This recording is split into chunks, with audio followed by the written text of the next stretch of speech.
Why do so many of us struggle to love ourselves? It's a difficult question, isn't it? And a difficult concept to tackle, because the very idea that we might love ourselves can be construed as a bit arrogant, maybe a bit selfish or narcissistic perhaps. But that inner value that we have, that intrinsic worth, is not determined by what we think of ourselves, nor is it determined by what the world thinks of us. It's determined by God. And God has placed value on all of our lives. He has given us all worth, and he loves us all. And so if our Creator loves us, then why do we not love ourselves? And I think for a lot of us, we perhaps look back over our life, maybe some of the choices that we regret, the ideas we have and hold about ourselves or other people, maybe some of the failures and mistakes, the people we've hurt along the way. It gets to us and we find it very difficult to love that person. But often we're very hard on ourselves, more so than we are on other people.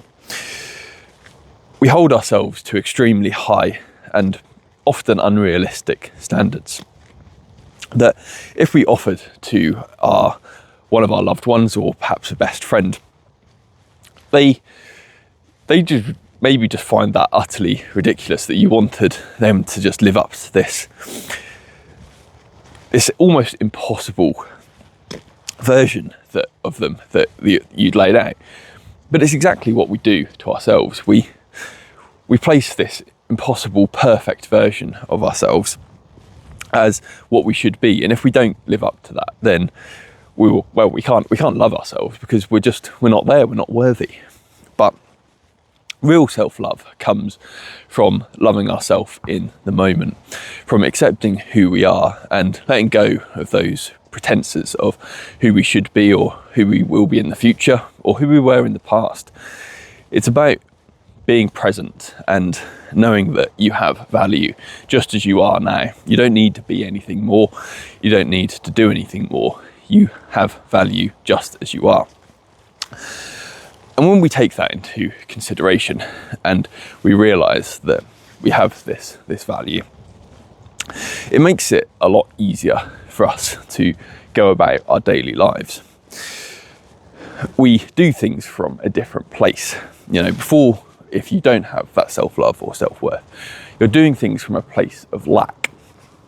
You think that you need to go and exercise or work out because your body isn't good enough. You think you need to work harder at your job to get promotions, to advance your career, because where you are now, you're not earning enough money. You don't have enough power. And these external things that we spend our life focusing on actually can be very, very detrimental to that self-love and that self-worth, because if they don't happen and if we aren't making the progress that we think we should be towards them, then we go further down that self-hatred spiral. But when we flip it, when we say, I am enough as I am, and we then walk forward and go into those same situations, we're doing it from a different place with a different motive. We're now working out and exercising our body because we love our body and because we want to do the best by it.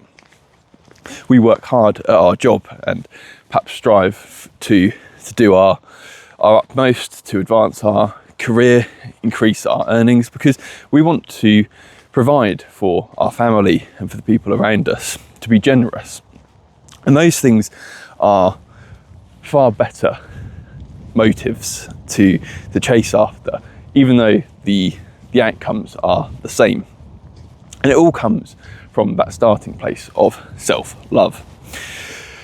Now, again, in the Bible, we see that God, in the Ten Commandments, commands us to love our neighbour as ourselves. In fact, Jesus even picks up on this as being the first of the commandments, the most important one, when he's talking to the Pharisees. And I've always looked at this as, well, it's probably just like, love Love your neighbour as yourself. Do to others as you wish to be done to yourself. But when I was thinking about this concept of self-worth and self-love, it made me realise that actually, if we don't have any love for ourselves, then almost it flips, doesn't it? And we can't really have this love for others properly. We can't have this neighbourly love because we don't love ourselves. It's impossible to give what we don't have. And so working on that and working on being comfortable, being content, being happy with who you are now is really, really important, because it's really impactful then on the rest of, the rest of your life, the people around you. The more you are satisfied and content in yourself, the more the people around you can benefit from that. You can love your neighbour even more. And I think really I just want to challenge you to perhaps look at those things in your life that you maybe struggle to love yourself because of, and see whether in fact they are, there because you're holding on to something that you need to let go of, or maybe it's that, there are habits in your life that you perhaps need to change simply to allow yourself to love yourself more.